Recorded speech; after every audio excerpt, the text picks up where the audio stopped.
Hello किसान भाइयों, मैं हूं आपका मछली वाला भैया उन्मेष स्टार या फिशरीज गजेट एंटरप्रेन्योर और आप देख रहे हैं ऑस्कर फिशरीज। किसान भाइयों, हम अपने तालाब में बहुत बार मछलियों को खाना नहीं खिला पाते, जिस वजह से हमारी मछलियां अच्छे से ग्रोथ नहीं करती। तो क्या मछलियों को सिर्फ खाना खिलाने से ही मछलियां ग्रोथ करती है? क्या इसके लिए अलग से हम लोग तालाब में प्राकृतिक भोजन बना करके नहीं डाल सकते? जी बिल्कुल डाल सकते हैं। देखिए, मछलियों को दोस्तों तालाब में दो प्रकार से खाना मिलता है। एक तो जो हम लोग बाहर से तालाब में अपने खाना डालते हैं वो, दूसरा आपके तालाब में जो प्राकृतिक भोजन जो बनता है तालाब में, अपने आप जो प्राकृतिक भोजन बनता है दोस्तों, उससे भी मछलियां पालन की जा सकती है। लेकिन इसमें मछलियों का जो कल्चर पीरियड है दोस्तों, जो मछलियों का ग्रोथ करने का जो दर है वो स्लो होगा, टाइम थोड़ा ज्यादा लगेगा, लेकिन मछलियां तब भी ग्रोथ करेंगी। जिनके पास पैसे कम हैं, जो मछली पालन में ज्यादा पैसे इन्वेस्ट नहीं कर सकते, उन मछली पालकों को तालाब में प्राकृतिक भोजन का उपयोग करके भी हम लोग मछलियों को बड़ा कर सकते हैं। तो इसके लिए आपको 4-5 चीजों की जरूरत पड़ती है, जिसको हम लोग दोस्तों ऑर्गेनिक खाद बोलते हैं। ऑर्गेनिक खाद के रूप में किसका प्रयोग करते हैं? हम लोग काऊ डंग का प्रयोग करते हैं। काऊ डंग या तो आपका कच्चा होना चाहिए, या फिर आपके मुर्गी का जो खाद होता है उसका प्रयोग कर सकती हैं। गाय का जो खाद होता है, गोबर होता है फ्रेश, उसका प्रयोग कर सकती हैं। इसके अलावा भैंस के गोबर का भी प्रयोग कर सकती हैं। लेकिन गोबर बहुत ज्यादा पुराना नहीं होना चाहिए, क्योंकि पुराना गोबर के उसमें बहुत सारे कीड़े लग जाते हैं, उसमें इन्फेक्शन लग जाती है। उससे अच्छा ये है कि आप 1 से 2 दिन वाला पुराना गोबर का प्रयोग करिए। गोबर के साथ साथ दोस्तों हम लोग इनऑर्गेनिक फर्टिलाइजर का भी प्रयोग करती हैं। इनऑर्गेनिक फर्टिलाइजर में 3 चीजें आती है: डीएपी, सिंगल सुपर फास्फेट और यूरिया। इन तीनों को हम लोग इनऑर्गेनिक फर्टिलाइजर में रखते हैं। साथ ही साथ उसमें कुछ हम लोग न्यूट्रिएंट्स का भी प्रयोग करते हैं, जिसमें आपका अच्छी कंपनी का प्रोबायोटिक आता है, अच्छी कंपनी का विटामिन मिनरल मिक्सचर आता है, और आपकी गुड़ जो या फिर मोलासेस, उसका हम लोग प्रयोग करते हैं। तो इन ऑर्गेनिक और इनऑर्गेनिक फर्टिलाइजर को जब हम लोग साथ में सड़ा करके प्रयोग करते हैं, उसी को हम लोग फर्मेंटेशन की प्रक्रिया कहते हैं। फर्मेंटेशन आपने सुना होगा। फर्मेंटेशन बहुत बार हम लोग तालाब में फाइटोप्लैंक्टन और जूप्लैंक्टन बनाने के लिए इन दोनों को सड़ा करके प्रयोग करती हैं। आखिर इतना इनका डोज कितना होना चाहिए? क्योंकि आपकी पर एकड़ के हिसाब से, मतलब 44,000 स्क्वायर फीट के हिसाब से अगर मैं डोज की बात करूं, तो लगभग तालाब की तैयारी के दौरान दोस्तों हम लोग 1 टन गोबर का प्रयोग करते हैं।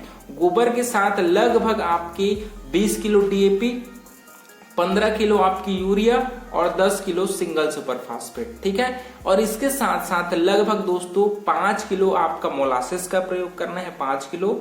और आपके इसके साथ अगर आप 100 ग्राम विटामिन मिनरल मिक्सर डालते हैं और आपका 250 ग्राम ईस्ट का पाउडर डालते हैं, ईस्ट है ना, अच्छी कंपनी का ईस्ट का जो पाउडर होता है उसका प्रयोग आप जरूर करिए। और इन सभी को आप एक काम करिए कि आप 10 बाई 10 का एक गड्ढा बनाइए। उस गड्ढे में इन सभी इंग्रेडिएंट्स को दोस्तों आप डालिए और उसमें पानी जरूर डालिए, ठीक है।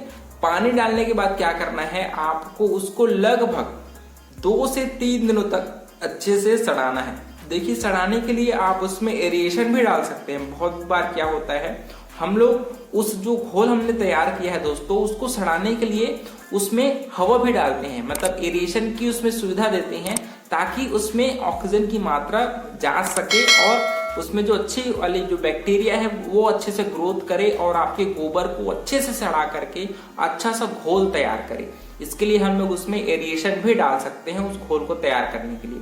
जब 2 से 3 दिनों तक सड़ाने के बाद अच्छे से जब थिक गाढ़ा वो घोल जब बन जाएगा दोस्तों, तब आप उसको बाल्टी की सहायता से आप अपने पूरे तालाब में छिड़काई जरूर करवाइए। और ये छिड़काई है वो बच्चा डालने से पहले आपको करवाना है ना। अभी आपने बच्चा नहीं डाला है और तब इस घोल को अगर आप डालेंगे तो आपके तालाब में पानी का कलर है वो 3 से 4 दिनों के बाद हरा कलर का होना शुरू हो जाएगा। तब आपको समझ जाना है कि तालाब में प्राकृतिक भोजन है वो बन चुका है। ये तो हुई आपकी मछली डालने से पहले हम लोग ये तरीका अपनाते हैं। लेकिन अगर आपने मछली डाल चुके हैं, उसके बाद अगर आप प्राकृतिक भोजन बनाना चाहते हैं तो उसका अलग प्रक्रिया है, उसमें अलग चीजों को हम लोग डालते हैं। उसके लिए हम लोग यूज करते हैं सरसों खली लगभग 25 किलो, 20 किलो उसमें हम लोग डालते हैं राइस ब्रांड, और उसमें 5 किलो गुड़ डालते हैं, ठीक है, और उसमें लगभग 300 ग्राम के करीब हम उसमें ईस्ट का पाउडर डालते हैं, ईस्ट का पाउडर, ठीक है। इन तीनों इंग्रेडिएंट्स को दोस्तों फिर से आपको सड़ाना है 2 दिनों तक।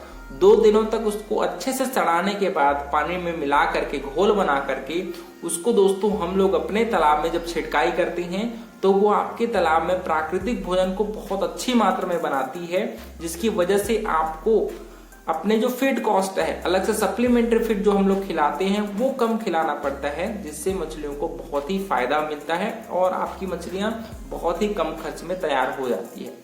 और वो भी किसान भाई है जो अलग से कंपनी वाले फीड नहीं खिला पाते, उनको मैं ये सलाह दूंगा, जो मैंने तरीके बताए हैं तालाब की तैयारी के दौरान, जो मैंने पहले तरीका बताया है उसको अपनाइए। और मछली पालन के दौरान जो मैंने ये तरीका बताया है, मतलब खली, आपकी राइस ब्रांड, उसके साथ आपका गुड़ और आपके अच्छी कंपनी का ईस्ट, है ना, उन सभी चीजों को आपको हफ्ते में एक बार आप इन सभी को घोल घोल करके सड़ा करके डालिए। अलग से आपको सप्लीमेंट्री फीड खिलाने की जरूरत नहीं है। और एक चीज आप जरूर ध्यान रखिएगा कि टाइम थोड़ा सा ज्यादा लग जाएगा, आपको 10 महीने लग जाएगा, लेकिन मछलियां आपकी अच्छे से ग्रोथ भी करेंगी और आपको अच्छे से फायदा भी होगा। क्योंकि अगर आप अलग से सप्लीमेंट्री फीड नहीं खिलाते तो आपका फीड कॉस्ट बहुत कम हो जाएगा, और ये सड़ा कर जो हम लोग डाल रहे हैं उससे प्राकृतिक भोजन की मात्रा बहुत अच्छी आपके तालाब में बनी रहेगी, जिससे आपके मछलियों को अलग से खाना खिलाने की जरूरत नहीं पड़ेगी। तो इसमें, और जब भी आप मछलियों को खाना खिलाएं तो उसको फर्मेंटेशन के दौरान आप वातावरण का जरूर ध्यान रखिए कि तापमान और आपके डिजोल्व ऑक्सीजन ये अच्छे लेवल पर मेंटेन रहें। एकदम से क्लाउडी वेदर में आपको इन सभी को नहीं डालना है, या फिर बहुत ज्यादा ठंड है, सूर्य ज्यादा नहीं निकल रहा है, उन परिस्थितियों में भी आपको फर्मेंटेशन नहीं करना है, क्योंकि उससे क्या होता है कि तालाब में ऑक्सीजन की कमी पड़ जाती है। तो बढ़िया से धूप निकला है, आप 10 बजे के करीब हफ्ते में एक बार फर्मेंटेशन करिए और मछलियों को आप ऑक्सीजन लेवल बस मेंटेन रखिए। ठंड में क्या होता है ना, सुबह सुबह आपको तालाब में नया पानी डालना पड़ता है ताकि ऑक्सीजन की जो कमी है उसकी पूर्ति हो सके और आपकी तालाब का वातावरण है वो अच्छे से मेंटेन रख पाए। क्योंकि जब आप ठंड में मछली पालन करते हैं तो उसमें ज्यादा हमको ऑक्सीजन लेवल का ध्यान देना पड़ता है, क्योंकि थोड़ा सा भी ऑक्सीजन का ऊपर नीचे होना मछलियों के लिए घातक सिद्ध हो सकता है। तो आप कोशिश करिए कि सुबह सुबह ट्यूबवेल की सहायता से नया पानी तालाब में डालिए और साथ ही साथ हफ्ते में एक बार फर्मेंटेशन करिए और अपने तापमान को कंट्रोल करने का प्रयास करिए। जितना ज्यादा आप प्राकृतिक भोजन बनाने में फोकस करेंगे उतना कम आपका फीड कॉस्ट लगेगा और डेफिनेटली आप मछली पालन में बहुत अच्छा मुनाफा कमा पाएंगे। तो किसान भाइयों, इस प्रकार से अगर आपको सारी जानकारी अच्छी लगी होगी तो वीडियो को जरूर लाइक करिए। ऑस्कर फिशरीज पर नए हैं तो चैनल को सब्सक्राइब करना बिल्कुल मत भूलिएगा। मिलते हैं अगले वीडियो में किसान भाई, तब तक के लिए बड़ों को सम्मान करिए, छड़ को प्यार करिए और खुद का ढेर सारा ख्याल रखिए। Thank you, thanks for watching.